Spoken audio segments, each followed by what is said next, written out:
Bonjour, pourquoi on ne fait pas tout seul finalement? C'est une question qu'on peut se poser. Ah oui, bonne question. Que ce soit monter un meuble ou, bon, lancer une fusée, c'est peut-être extrême, mais l'idée est là. L'union fait la force, comme on dit. C'est ça. On manque souvent de temps ou de moyens ou juste de compétences spécifiques en fait. Exactement. Et c'est là qu'intervient l'organisation. Se regrouper pour faire ensemble ce qu'on ne pourrait pas faire seul. Tout à fait. Aujourd'hui, justement, on va creuser un peu les fondamentaux de l'organisation des entreprises et puis aussi du management. On s'appuie pour ça sur des notes, des documents assez intéressants. Hmm. L'objectif, c'est de comprendre un peu mieux comment tout ça fonctionne, comment ça se structure et comment ça essaye de s'adapter à un monde qui bouge tout le temps.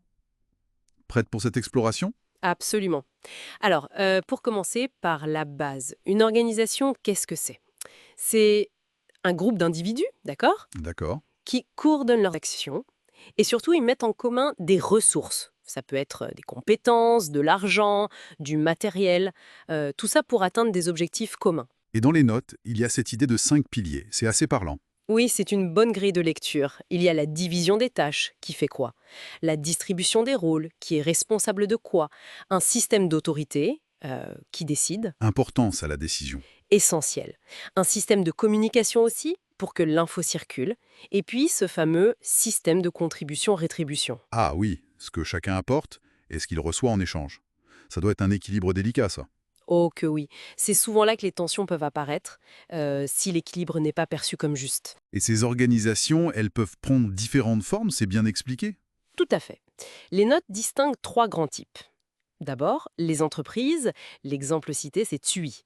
Leur but, c'est le profit, en vendant des biens ou des services. Classique. Ensuite, les associations. Là, l'exemple c'est Médecins sans frontières. Pas de but lucratif, elles sont au service de leurs membres ou d'une cause sociétale. Mhm. Et enfin, les organisations publiques.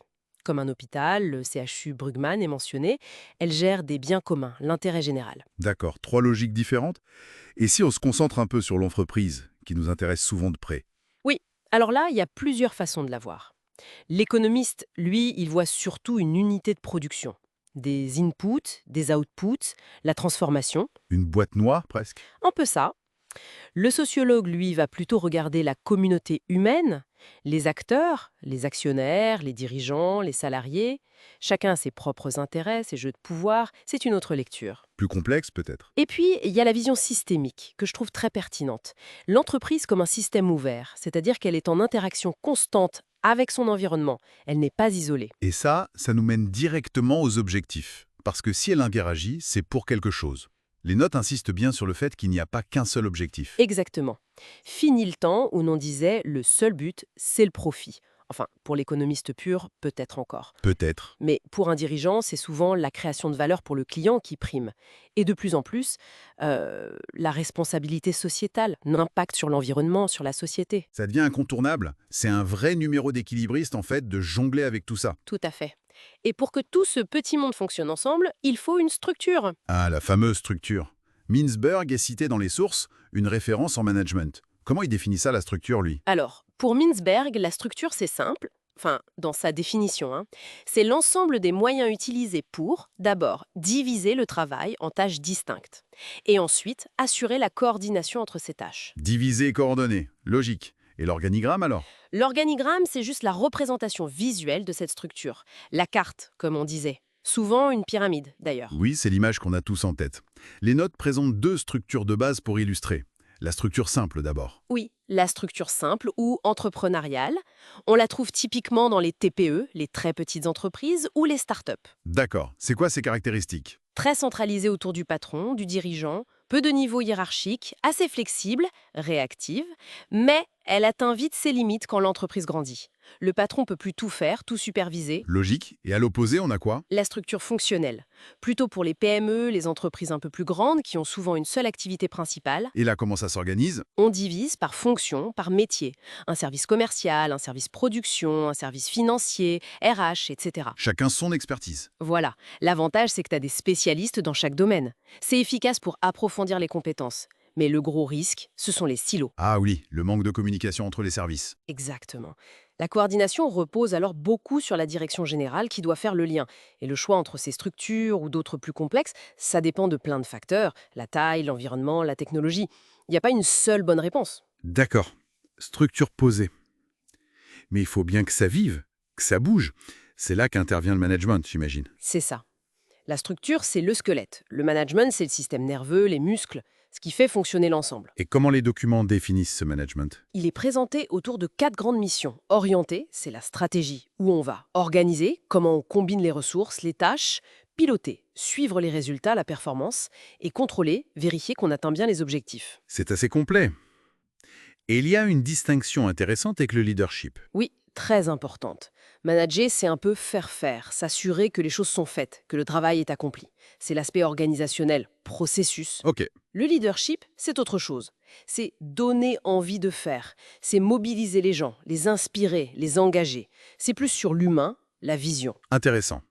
On peut être l'un sans être l'autre? Oui, on peut être un excellent gestionnaire sans être un grand leader et inversement. L'idéal, c'est d'avoir les deux, bien sûr. Et comme pour les structures, j'imagine qu'il y a différents styles de management.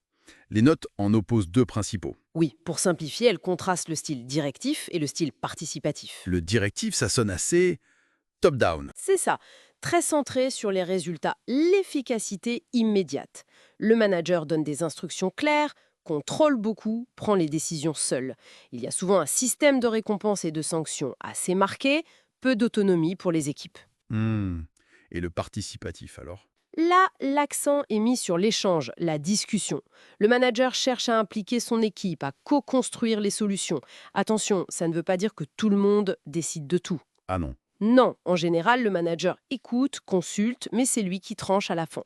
L'idée, c'est de favoriser la motivation, l'implication, le sentiment d'appartenance. Et lequel est le meilleur? Ah, la question piège. Les sources sont claires là-dessus. Et il n'y a pas un style idéal. Ça dépend totalement du contexte. C'est-à-dire? Ça dépend de la situation. Une crise demande peut-être plus de directivité. Ça dépend de l'équipe, son niveau de compétence, d'autonomie. Ça dépend de la culture de l'entreprise et de la personnalité du manager aussi. La clé, c'est l'adaptation. Savoir jongler entre les styles. L'adaptation, encore et toujours. Et tout ça, ça se passe pas en vase clos. On a parlé de l'entreprise comme système ouvert. Oui, c'est fondamental de le rappeler.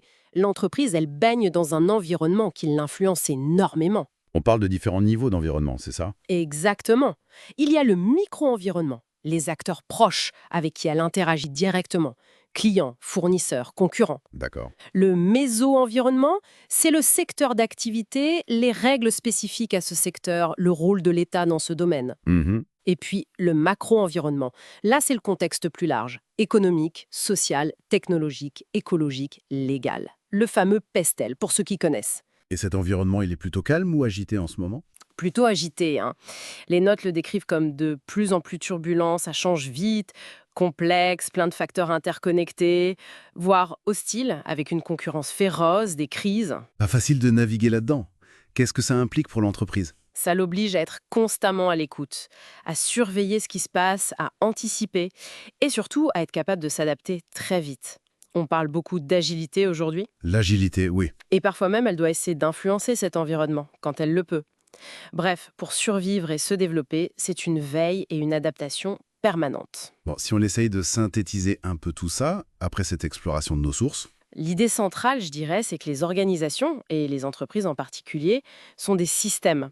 Des systèmes structurés pour atteindre des objectifs. d'accord. Et leur succès, leur performance, ça dépend vraiment d'un bon alignement. L'alignement entre leurs objectifs, la structure qu'elles choisissent, simple, fonctionnelle, ou d'autres plus complexes qu'on n'a pas détaillées. Le style de management qui est pratiqué? Exactement. Et leur capacité à bien lire et à réagir à leur environnement. Tout doit être cohérent. Et le point clé à retenir pour ceux qui nous écoutent? Que comprendre ces concepts, même de façon générale, c'est essentiel.